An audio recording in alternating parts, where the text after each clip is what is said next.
Praise the Lord. आप सभी को जय मसीह की। परमेश्वर का धन्यवाद हो कि परमेश्वर ने आज का दिन दिखाया।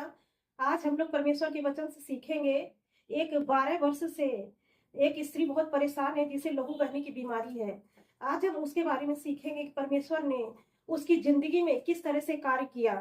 आइए हम लोग परमेश्वर के वचन से देखेंगे। मरकुस 5 अध्याय और उसका 25 वचन।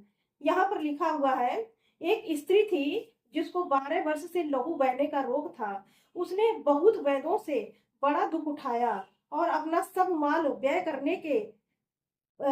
करने पर भी उसे कुछ लाभ न हुआ था, परंतु और भी रोगी हो गई थी।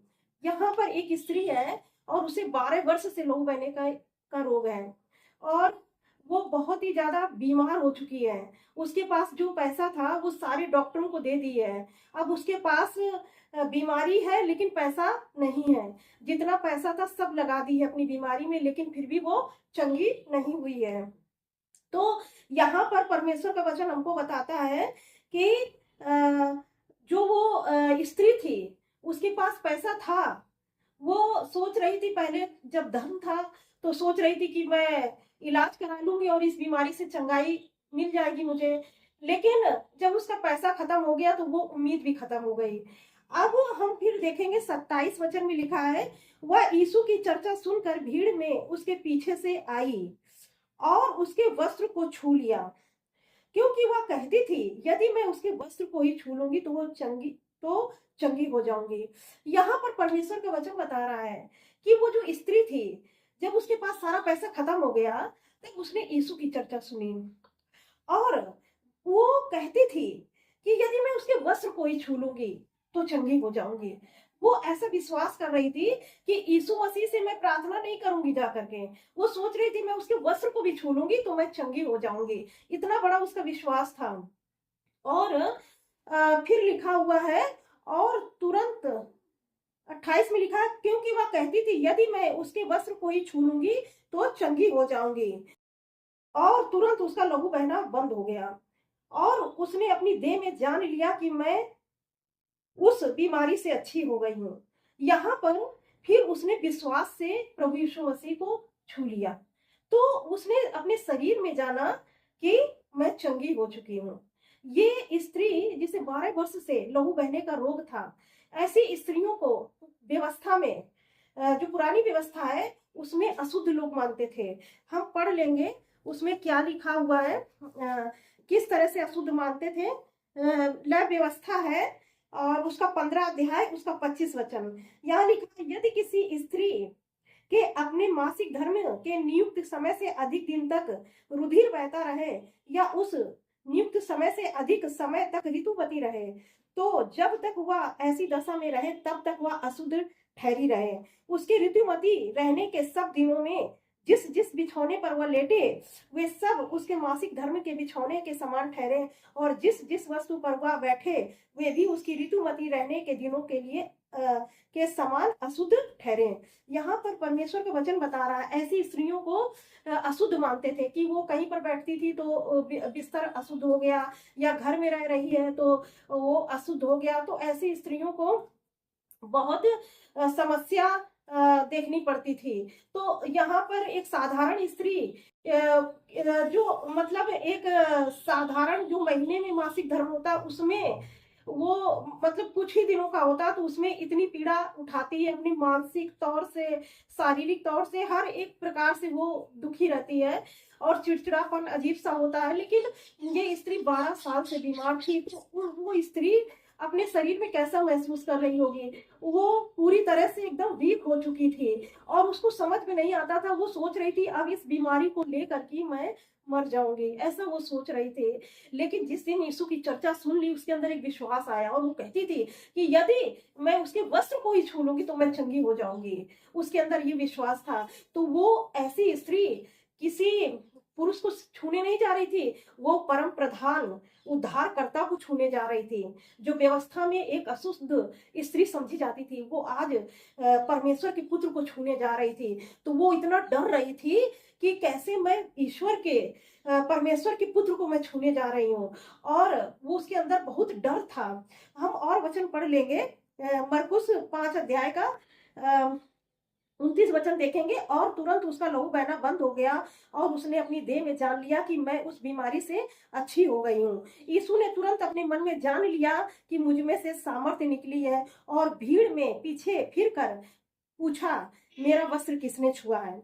अब यहाँ पर जब स्त्री ने उसका वस्त्र छू लिया, तो यीशु मसीह को पता चल गया कि किसी ने मुझे छुआ है। तो चेले जो थे वो लोग कह रहे थे, प्रभु, हम वचन पढ़ लेंगे, लिखा हुआ है 30 में, यीशु ने तुरंत अपने में जान लिया कि मुझ में से सामर्थ्य निकली है, और भीड़ में पीछे फिर कर पूछा, मेरा वस्त्र किसने छुआ है। उसके चेलों ने उससे कहा, तू देखता है कि भीड़ तुझ पर गिरी पड़ती है, और तू कहता है कि किसने मुझे छुआ है। तब उसने उसे देखने के लिए जिसने यह काम किया था चारों ओर दृष्टि की। तब तब वह स्त्री यह जानकर कि मेरी कैसी भलाई हुई है, डरती और कांपती हुई आई और उसके पांव पर गिरकर उसे सब हाल सच सच कह सुनाया। उसने उससे कहा, पुत्री, तेरे विश्वास ने तुझे चंगा किया, कुशल से चली जा और अपनी इस बीमारी से बची रहे। यहाँ पर परमेश्वर का वचन बताता है कि वो स्त्री ने जब विश्वास से छू लिया, तो वो अपने शरीर में चंगाई महसूस की कि मैं अभी चंगी हो चुकी हूँ। अब ये बात यीशु मसीह को भी पता चल गई थी कि मेरे अंदर से सामर्थ्य निकली है। लेकिन चेले वो जब कहते हैं कि नहीं, किसी ने मुझे छुआ है, तो उसके चेले कहते हैं कि प्रभु, भीड़ की भीड़ गिरी जा रही है और आप कह रहे किसी ने मुझे छुआ है। तो यीशु मसीह ने कहा कि विश्वास से किसी ने हमें छुआ है, क्योंकि उसके अंदर से सामर्थ्य निकली है। और वो स्त्री जब देखी कि मेरी कितनी भलाई हुई है, जो मैं डॉक्टरों से, वैद्यों से अपनी चंगाई नहीं प्राप्त कर पाई, वो प्रभु यीशु मसीह के द्वारा मैंने चंगाई प्राप्त कर ली। और वो डरती हुई आई और प्रभु कहा और उसके चरणों में गिर गई और कहा, प्रभु, मैंने छुआ है विश्वास से। तब यीशु मसीह ने कहा, पुत्री, तेरे विश्वास ने तुझे चंगा किया है, और कुशल से चली जा, कुशल से चली जा, क्योंकि तेरे विश्वास ने तुझे चंगा किया है, और अपनी इस बीमारी से बची रहे। यहाँ पर हम और परमेश्वर के वचन को देखेंगे। परमेश्वर का वचन यहाँ पर बता रहा है कि यीशु मसीह ने कहा, कुशल से चली जा। इस चीज को हम देखेंगे। यहाँ पहली बात, वो जो स्त्री थी वो डरती हुई यीशु मसीह को छूने के लिए आई थी, क्योंकि वो अशुद्ध स्थिति में थी और वो जगत के उद्धारकर्ता को छू रही थी, तो इसलिए वो डरी हुई थी। तो यीशु मसीह ने उसके डर को निकाल दिया और कहा कि कुशल से चली जा। यहाँ पर परमेश्वर का वचन बता रहा है कि यीशु मसीह ने उसे एक तरह से, वो अशुद्ध थी, उसे माफ कर दिया और कहा कि तू कुशल से चली जा, और वो स्त्री बहुत खुश हुई। दूसरी बात हम यहाँ पर देखेंगे कि यहाँ पर यीशु मसीह ने उस स्त्री को पुत्री कहा, पुत्री कहा, और उसने पुत्री बना लिया। यीशु मसीह के पास जो आता है, चाहे किसी बीमारी या रोग से ग्रसित हो, तो यीशु मसीह को अगर वो ग्रहण करता है, तो वो उसी दिन उसकी संतान बन जाता है परमेश्वर की। तो यीशु मसीह ने उसको पुत्री कहा, उसको अधिकार मिल गया। जिस दिन यीशु मसीह को ग्रहण करता है, उसके वचन पर विश्वास करता है, उसी दिन वो संतान परमेश्वर की बन जाता है। और हम परमेश्वर के वचन में देखेंगे, यहाँ पर लिखा है, और इस बीमारी से बची रहे।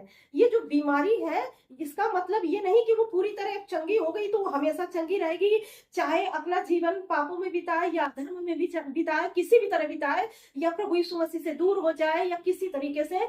तो यहाँ पर परमेश्वर का वचन बताता है कि अपनी इस बीमारी से बचना है। ये बीमारी यानी कि दोबारा भी आ सकती है, क्योंकि अगर आप परमेश्वर के वचन के खिलाफ काम करेंगे, उसके वचन को नहीं मानेंगे, तो ये विपत्ति फिर से आ सकती है। जो तुम्हारी विपत्ति मुझे छूने से चली गई थी, ये विपत्ति फिर से आ सकती। इसीलिए कहा यीशु मसीह ने कि इस बीमारी से बची रहना, हमको इस बीमारी से बचना है। अगर कोई भी बीमारी है, अगर वो प्रभु यीशु मसीह ने चंगा कर दिया है, तो प्रभु के वचन को हमें फॉलो करना, उसमें चलना है, तभी हम उन बीमारियों से, उन कठिनाइयों से बच पाएंगे। परमेश्वर का वचन हमें यही सिखाता है। परमेश्वर इस वचन से आप सबको बहुत आयत की आशीष दे। आइए हम छोटी सी प्रार्थना करते हैं।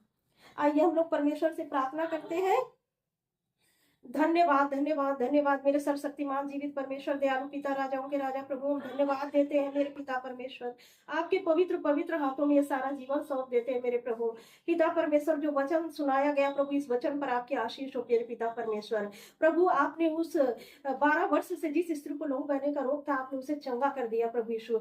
जो कोई आपके पास आते हैं प्रभु, आप उसे उसे संतान बना लेते हैं प्रभु, हम धन्यवाद देते हैं प्रभु। परमेश्वर पिता, हम आदर महिमा जलाल आपको देते हैं। जो लोग वचन को सुने हैं प्रभु, वो बहुत आयत की आशीष प्राप्त करें प्रभु। हम सारा आदर महिमा जलाल आपको देते हैं, यीशु के नाम से मांगते हैं, आमीन। आप सभी को जय मसीह की।